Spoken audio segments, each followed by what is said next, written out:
ഇന്ന് നമ്മൾ ഉണ്ടാക്കിയത് ഏഷ്യൻ ലഹമാണ്. എങ്ങനെ ഉണ്ടാക്കുന്നത് നോക്കാം. ഫ്രഷ് മട്ടനാണ്. കഴുകി വൃത്തിയാക്കിയിട്ട് വൃത്തിയാക്കിയ മട്ടൻ ഓരോന്നായിട്ട് നമ്മൾ പാത്രത്തിൽ മാറ്റാം.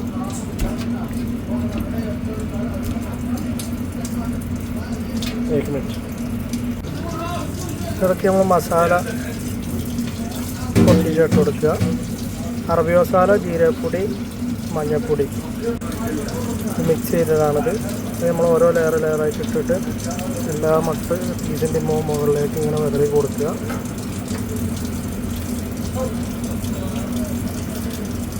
അതിൻ്റെ കൂട്ടത്തിൽ പാകത്തിന് ഉപ്പ് നോക്കിയിട്ട് ഇങ്ങനെ ഇട്ട് കൊടുക്കുക. മസാലയുടെ കൂട്ടത്തിൽ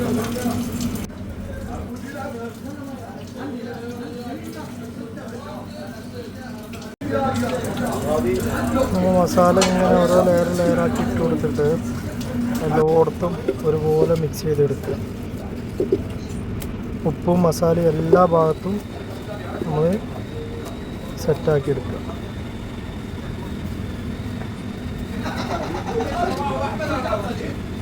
ഓവനിൽ വെക്കാനുള്ള ട്രൈയിലേക്ക് പീസൊക്കെ നിരത്തി വെച്ച് സെറ്റാക്കുക. നമ്മളതിൽ ഗാർലിക്ക് 2 ഗാർലിക് ചതച്ച് അതും ഇട്ട് കൊടുത്തിട്ടുണ്ട് കേട്ടോ. അതിൻ്റെ ഒരു ഫ്ലേവർ സ്മെല്ല് വരാൻ വേണ്ടിയിട്ടാണത്. കുറച്ച് സാഫ്രാനും മുകളിൽ കൂടെ ഒക്കെ ഇടാം. അപ്പോൾ അതിൻ്റെ ലാസ്റ്റ് അതിൻ്റെ നെയ്യ് മുകളിൽ ഇതാക്കിയിട്ട് അലുമിനിയം ഫോയിലിട്ട് പൊടിഞ്ഞ് ഓവനിൽ വെക്കുക. ഒരു 200 ഡിഗ്രിയിൽ താഴെ മുകളിലുമായിട്ട് ഒരു 2.5 മണിക്കൂർ നമുക്ക് കുക്ക് ചെയ്യാം. ഇനി നമുക്ക് ഗാർണിഷ് ചെയ്യാനുള്ള സാധനങ്ങളാണ്. അണ്ടിപ്പരിപ്പ്, മുന്തിരി, മട്ടൻ്റെ ലിവർ, കുറച്ച് നെയ്യ്, ഉള്ളി, കറിവേപ്പില, വെളുത്തുള്ളി കട്ട് ചെയ്ത് മാറ്റി വെക്കുക. ഒരു ഫ്രൈ പാൻ വെച്ചിട്ട് നമ്മൾ കുറച്ച് നെയ്യായിട്ട് ഇട്ട് കൊടുക്കുക. നമുക്ക് 2 ഐറ്റം ഉണ്ടാക്കാറുണ്ട്. ഫ്രൈ സൂപ്പും ഉണ്ടാക്കാറുണ്ട്. അതിൽ ആദ്യം ലേശം നെയ്യ് അതിലിട്ട് മട്ടൻ്റെ നെയ്യ് ഇട്ടിട്ട് ഉള്ളി ഇട്ട് കൊടുക്കുക. അത് വാടി വരുമ്പോൾ വെളുത്തുള്ളിയും കറിവേപ്പിലയും ഇട്ട് കൊടുക്കുക. അതിൻ്റെ മുകളിൽ നമ്മൾ കട്ട് ചെയ്ത് വെച്ച ആടിൻ്റെ ലിവർ ഇട്ട് കൊടുക്കുക. എന്നിട്ട് ലേശം മഞ്ഞൾപ്പൊടി, അറബി മസാല, ജീരകപ്പൊടി, പാകത്തിന് ഉപ്പ് ഇട്ട് എടുക്കുക. എല്ലാം മിക്സ് ചെയ്തെടുക്കുക. പകുതി വേവിച്ച വലിയ പരിപ്പ് നമ്മൾ ലേശം അതിൻ്റെ മുകളിൽ ഇട്ട് കൊടുക്കുക. മിക്സ് ചെയ്ത് വെക്കുക. ഒരു ഐറ്റം സെറ്റായി. ഇനി നമുക്കിനി അണ്ടിപ്പരിപ്പ്, മുന്തിരി വറുത്തെടുക്കാം.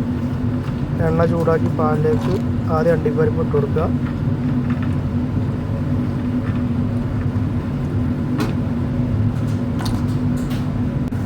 ഒരു ഗോൾഡൻ ബ്രൗൺ ആയി വരുമ്പോൾ നമുക്ക് അതിലേക്ക് മുന്തിരി ഇട്ട് കൊടുക്കണം. മുന്തിരി ഇട്ടിട്ട് നല്ലോണം ഇളക്കി കൊടുക്കണം. മുന്തിരി ഇട്ട് കഴിഞ്ഞിട്ട് കൊടുത്താൽ നല്ല ഇളക്കി കൊടുക്കണം കേട്ടോ. ഇളക്കി സെറ്റായി മുന്തിരി പൊന്തി വരുമ്പോൾ നമുക്കിത് മാറ്റി വെക്കാം.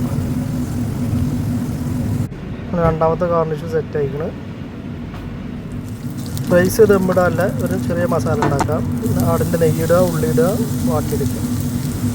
100 ചോറ് സെറ്റാക്കുന്നത്. നല്ല തിളപ്പിച്ച് 3/4 വേവിൽ നമ്മൾ റൈസാക്കി മാറ്റിയിട്ട് നേരത്തെ ഉണ്ടാക്കി വെച്ച ഉള്ളിയും ആടിൻ്റെ നെയ്യിൽ വാട്ടി മഞ്ഞൾപ്പൊടിയും സാഫ്രാനും ഇട്ടിട്ട് അത് ദം ചെയ്യാം. നമ്മൾ റൈസും മട്ടനൊക്കെ സെറ്റായി പ്ലേറ്റിലേക്ക് മാറ്റിയിട്ടുണ്ട്.